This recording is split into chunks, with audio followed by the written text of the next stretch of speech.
Cometiste un error. No me quitaste mi auto.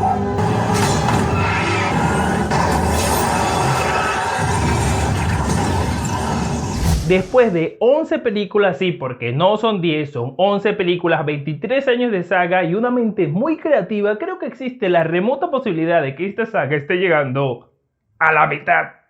XD. Cada vez que pienso que ya no hay más nada que inventar, que esto ya tiene que estar llegando a su fin, que por favor, que tanto más se puede hacer con un auto, llega Vin Diesel, me escupe un ojo y me dice, te falta creatividad. Es que todavía no puedo creer todo lo que vi en esta película. Es como si vieras Harry Potter pero con autos. Porque aunque sabes que lo que está ocurriendo es una vulgar mentira, igual estás ahí como un estúpido concentrado. Y me atrevería a decir que ni Harry Potter se atrevió a tanto. Pero como siempre, si quieres saber a qué me refiero, es importante que te pongas cómodo y no te despegues de tu pantalla. Así que hola, yo soy Carlos y el día de hoy hablaremos de Rápidos y Furiosos 10.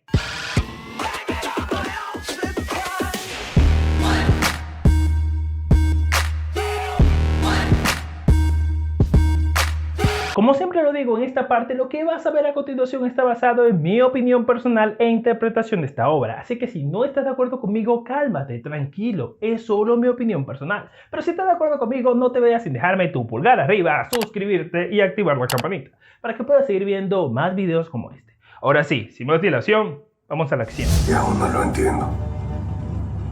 ¿Cómo eliges? ¿Cómo eliges a quiénes salvar? Antes de comenzar a decir detalles sobre esta película, debo aclarar que pese a lo que aquí diga, en general sí me gustó la película. Y es que lamentablemente para mi cerebro cinéfilo, esta película está plagada de inicio a fin de estímulos mentales de todo tipo, abundantes escenas de acción, mujeres hermosas y fuertes, efectos especiales por todos lados, un villano que vale la pena, entre muchas otras cosas. Así que sí, sin lugar a dudas, esta película vale al 100% lo que cuesta la taquilla. Pero eso no quita que existan detalles que a mi parecer o son incongruentes o no me gustan. Es por eso que en este análisis comentaré lo bueno, lo malo y lo feo, comenzando desde la premisa inicial, la construcción del villano. Esta es la parte más fundamental, porque es la que realmente va a decidir si la película va a ser buena o mala. En lo particular, ya me estaba molestando un poco que todos los antagonistas sufrieran la familiarización turística y terminaran todos comiéndose un asado. A esta saga realmente le faltaba un villano, pero alguien que realmente tuviera un propósito, alguien que no quisiera acabar con el mundo porque sí, sino que tuviera razones realmente creíbles para sus acciones. Uno que esté tan convencido de su propósito que sería imposible que cambiara de opinión,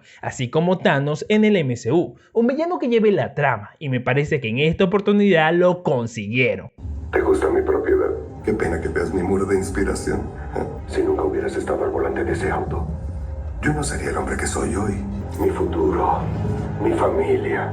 Tú me robaste todo eso. Dado que Dante Reyes sí tiene una razón de peso para querer vengarse de Toretto y todo lo que él considere parte de su familia, porque fueron las acciones de nuestro protagonista las que terminaron exponiendo la corrupción y terminaron con la vida de Hernán Reyes, su padre, despojando a Dante de todo lo que tenía y de todo lo que quería. Es por eso que Dante no quiere dinero, no quiere dominar el mundo, lo único que quiere es que Toretto sufra lo que él sufrió antes de terminar con su vida. Una excelente construcción del personaje, y si a eso le sumas un buen actor, éxito garantizado. Jason Momoa es sin lugar a dudas lo mejor de esta película, no solo porque es uno de los muchos actores reconocidos que vemos en esta saga, sino que realmente calza a la perfección con el villano que interpreta. Un hombre sumamente peligroso, y no por ser rudo y serio como los anteriores, sino por su ironía, su astucia y su intelecto. Además de ese toque de humor negro y desorden mental, que nos alerta a cada momento que sí se trata de alguien a temer. Una combinación evidente del Joker y Jack Sparrow. Pero así como introdujeron un personaje que calza a la perfección con la lógica de la trama, metieron a otro personaje que no calza de ninguna forma con la trama. La nueva versión de Brian Marcos, el hijo de Dominic y Elena,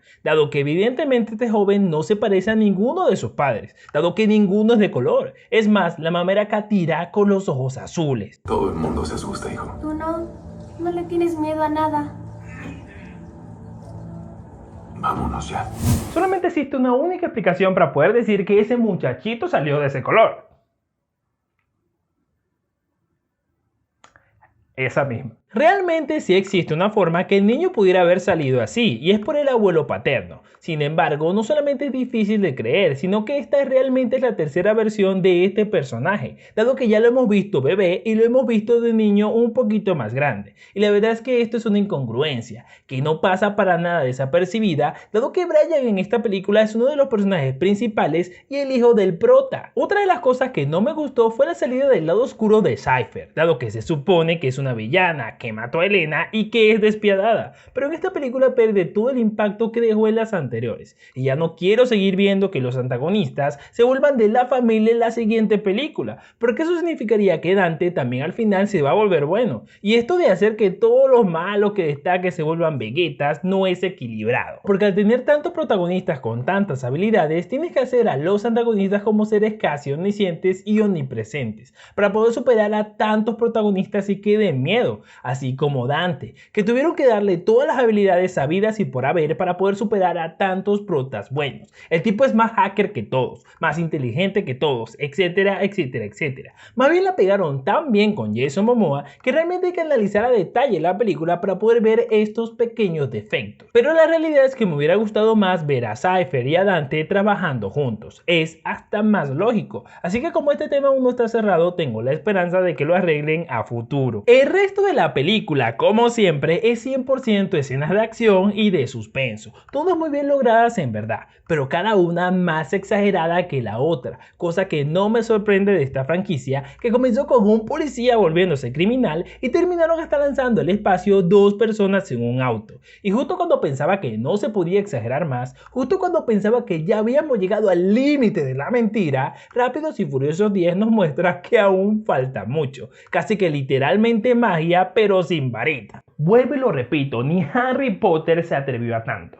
Pero a pesar de lo mentirosas que eran estas escenas, no dejaba de esperar la siguiente y la siguiente. Ahora que me acuerdo, existe otro personaje la cual su inclusión es totalmente nula para esta película. Tan nula que hasta casi no la menciono. Tess, la hija del señor Nadie, porque para ser Brie Larson, una actriz tan reconocida, ya sea por bien o por mal, debió tener un papel un poco más contundente en la trama, pero si te pones a pensar y eliminas de la película todas las escenas donde aparece, te queda exactamente la misma película. Yo pienso que lo que me transmite esta actriz es un papel más como de villana, es por eso que me parece que su inclusión fue totalmente desaprovechada, y su papel hasta ahora no me dice nada. Ya veremos qué pasa en la siguiente película. Ahora es momento de que hablemos del final de la película, cuando nos enteramos que Han no murió en Rápido y Furioso Reto Tokio y nos contaron cómo sobrevivió. La mentira era poco creíble, muy poco creíble, y más cuando vemos en esta película que hasta el mismo Shaw pensó que estaba muerto. En mi mente inmediatamente dije, no creo que revivan a Giselle,